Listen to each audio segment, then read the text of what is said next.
وقتی گریم میگیره هنو امیدوار میشم که جون دارم.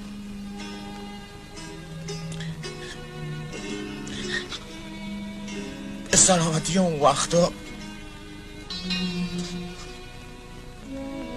تو همیشه جون داری. از وقتی آخرین عرقا با تو خوردم دیگه عرق نخوردم. تا الان 7-8 ساله. نمیدونم حال هوای امشب تو